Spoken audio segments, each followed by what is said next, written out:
World Car Free Day is officially tomorrow, but in London to mark it, there have been road closures throughout the weekend across the capital. By far the most famous street to close, which is also causing controversy, is Oxford Street. Here's Layla Hayes. Oxford Street, one of the busiest shopping streets in the world, closed to traffic for a car-free day. Even bicycles and scooters were banned, and the Mayor of London now wants to pedestrianise it for good. This street and the businesses here generate every year around £25 billion for our national economy. That's 1% of our country's output, but that's declining.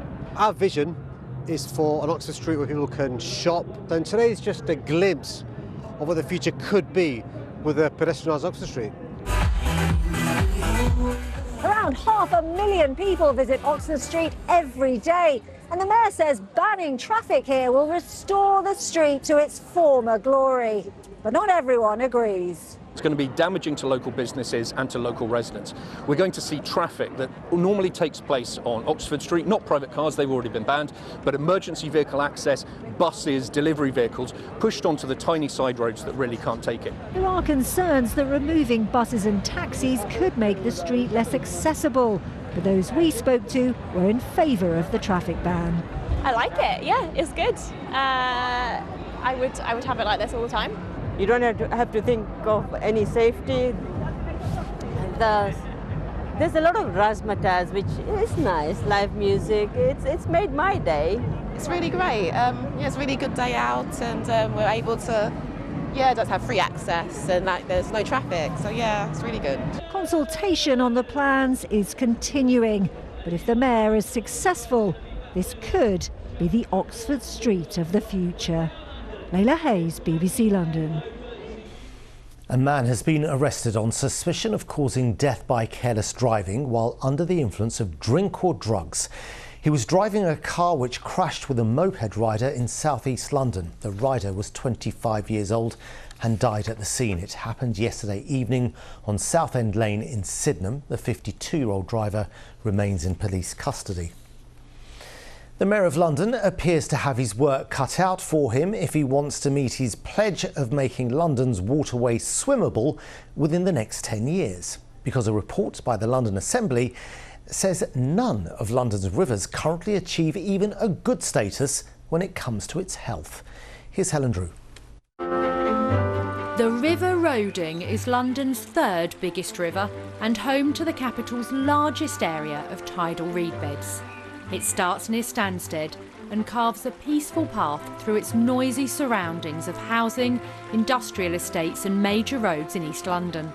There's actually 3 reed warbler habitats just in there. We meet barrister and campaigner Paul Powsland between the reeds. So this is a handheld ammonia checker. High levels of ammonia generally means there's sewage in the water when there shouldn't be.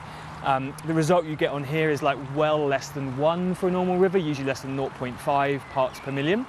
So that's maxed out the checker, so that means it's at least 9.99 parts per million ammonia, and that means that's raw sewage, and we really shouldn't be seeing levels like that. In response to this, Thames Water said they're delivering a record amount of investment to address their ageing infrastructure, and recently announced £1.8 billion of investment to improve London's river health. The Mayor of London has pledged to transform London's waterways and make the Thames swimmable by 2034. There are challenges to overcome, which will determine whether these plans sink or swim. Helen Drew, BBC London.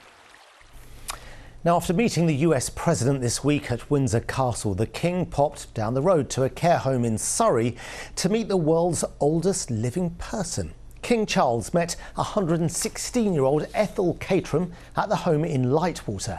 Ethel was born when the King's great-great-grandfather, Edward VII, was on the throne. She recalled that years ago, all the girls were in love with King Charles and wanted to marry him. What a charmer. Passengers at London Heathrow Airport have faced a second day of disruption following an alleged cyber attack.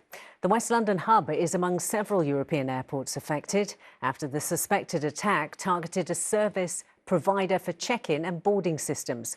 Flights have been cancelled or delayed as the impacted airlines have had to carry out operations manually.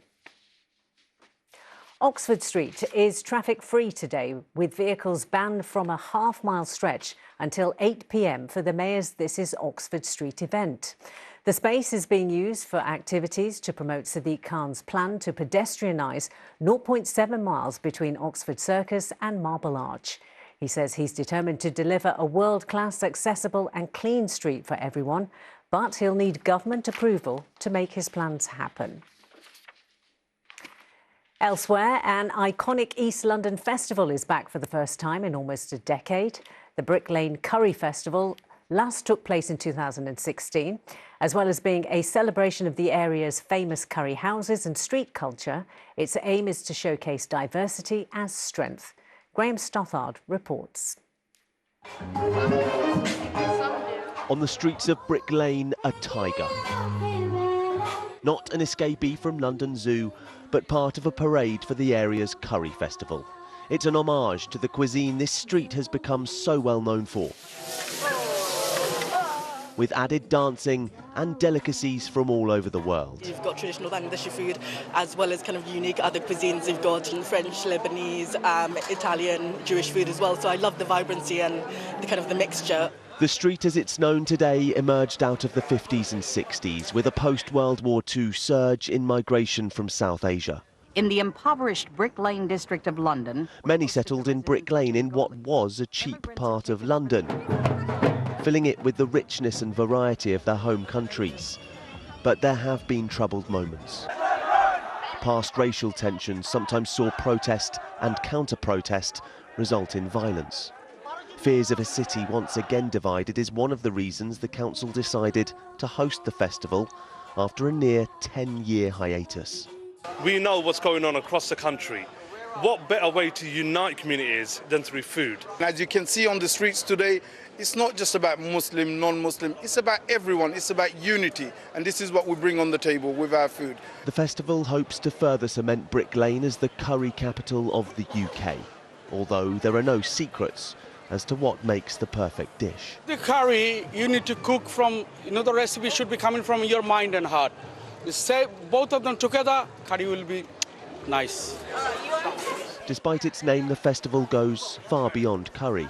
It's a celebration of change, a chance to bring people together through food. Graham Stothard, ITV News.